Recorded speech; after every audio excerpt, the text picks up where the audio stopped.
Y ya estamos con una gran amiga, la doctora María Gracia Caletti. Ella es nefróloga, pediatra, consultora del Hospital de Pediatría Juan P. Garrahan. El tema que va a tratar en el día de hoy es síndrome urémico hemolítico, que hace muchos años venimos tratando y que hoy en día se sigue viendo. Ella nos va a contar si existe una prevención. ¿Qué tal, María Gracia? ¿Cómo estás? ¿Qué tal, Ana? Ella bien, muy bien, gracias. Un gusto tenerte en el programa, sos muy didáctica, ¿no es cierto? Y da gusto escucharte, sinceramente. Contanos qué es el síndrome urémico hemolítico.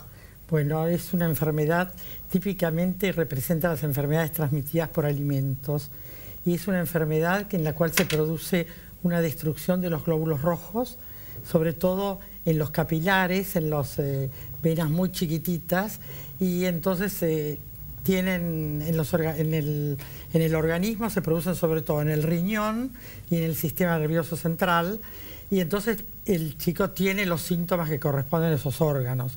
Es decir, también se entra por el intestino, con lo cual el chico tiene diarrea, que al principio es acuosa durante unos días, después se puede acompañar o no de sangre, si produce una diarrea sanguinolenta, bastante aparatosa, porque bueno, puede ser directamente con sangre en el pañal o con estrías sanguinolentas, y hay algunos casos que no se ve a simple vista, pero que en el microscopio el bacteriólogo lo puede ver, que hay muchos hematíes que cubren el campo del microscopio. Caletti, hablaste de pañal, hablaste de diarrea, los primeros días, que es más, digamos, sanguinolienta, ¿no es cierto? Sí, puede llegar a ser. Sí.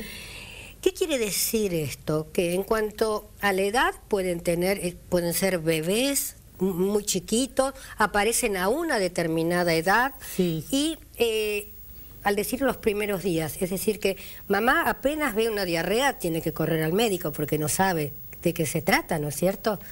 Bueno, te comienzo con las primeras preguntas.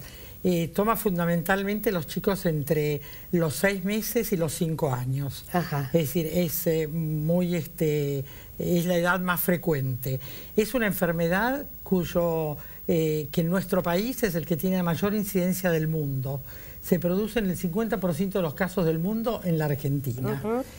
Entonces, el chico que lo tiene es un chico pequeño y bueno, muchas veces estos chicos usan pañales, entonces se ve directamente en los pañales. Ahora, también al principio tienen diarrea, pero como se compromete el riñón, puede ser que después de unos días el chico deje de orinar o orine menos cantidad.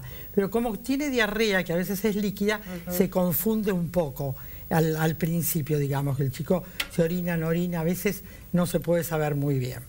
Entonces, lo que hay que tener en cuenta es que son chicos chiquitos, que la fuente de contagio en general, las vías de contaminación son a través de la leche no pasteurizada, del agua no segura, es decir, el agua no potable, de la carne, sobre todo la carne que no está bien cocida, porque hay que tener en cuenta que esta enfermedad es producida por la Escherichia coli, que la produce a través de una toxina, y que la bacteria y su toxina, la bacteria se muere y la toxina se denaturaliza pasando los 72, 73 grados.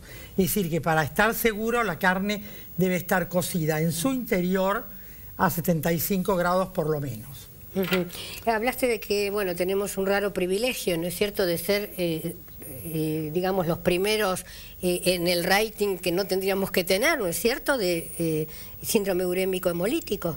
Bueno, eso ocurre porque en nuestro país, digamos, el ganado está contaminado en un alto porcentaje, ajá, cerca del 40% según las publicaciones que hicieron algunos centros de aquí.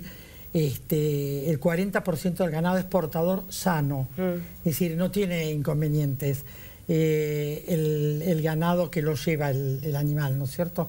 Con lo cual, cuando va a los frigoríficos es un lugar donde se puede contaminar el resto, la carne, digamos, y llegar, si no se tienen cuidados, llegar al consumidor con el coli vivo, digamos, y con posibilidad de contagiarse. Caletti, quiere decir que, por ejemplo, si cortamos con un cuchillo, obvio, un trozo de carne y después no lo lavamos bien y cortamos una ensalada, ahí estamos haciendo, digamos, una...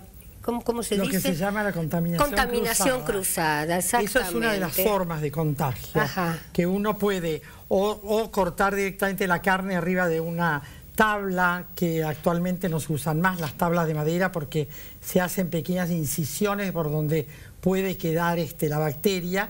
Hay que usar tablas de plástico y preferiblemente distintos colores para distintos alimentos, carne y la comida que se come cruda de repente con otro color.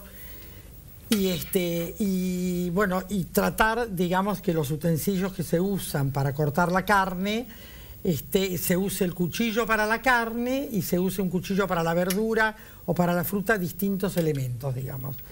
Es decir, hay que tener mucho cuidado y es una enfermedad, como vos decías, que se basa fundamentalmente para evitarla en la prevención.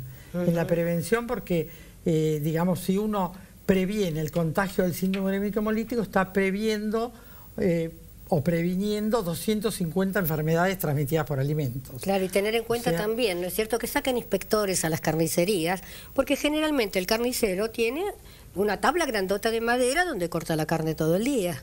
Sí, y eso tendría que ser ya suplantada por un acrílico o lo que fuera, no sé. Sí, aunque el problema más importante de los carniceros es a través de la carne picada, de las máquinas que pican la carne. También. Hay una reglamentación, digamos, que prohíbe tener arriba de la mesada los carniceros la carne ya picada. Ajá. Debería tomarse un pedazo de carne que elige, por supuesto, el que compra la carne y picarlo en el momento que se va a vender.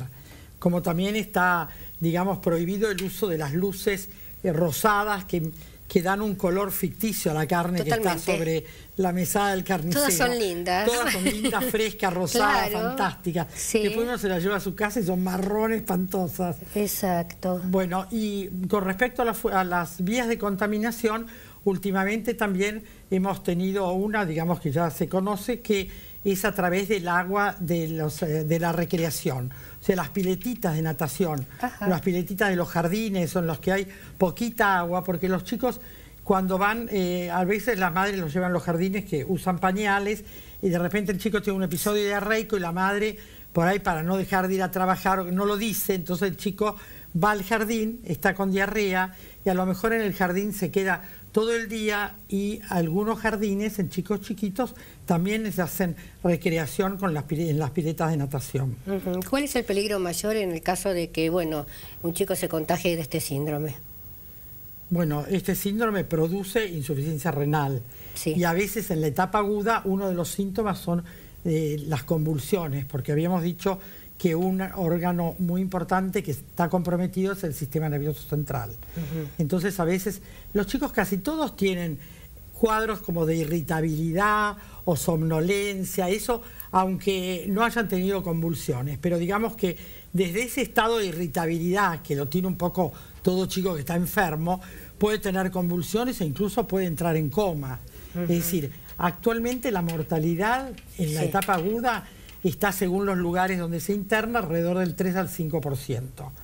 Se internan estos chicos, todos deberían internarse en lugares de alta complejidad, porque es muy difícil saber de antemano aquel chico que va a hacer una convulsión o el que va a necesitar diálisis. O sea que Caletti no se tiene que correr una salita de primeros auxilios, sino que, bueno, si estamos en Capital, Gutiérrez, Garrahan, y en provincia, en el más importante, en el más cercano, los hospitales, digamos, están todos preparados. Si tuviera cerca uno que no fuera lo suficientemente adecuado, bueno, los médicos están en la guardia, consiguen derivación y hacen la derivación por ambulancia a los lugares que lo pueden internar. Bien, Caletti, hacia el final del programa le vas a dejar un consejo a todas esas familias que todavía realmente no saben la magnitud, ¿no es cierto?, de esta enfermedad. Sí, cómo no.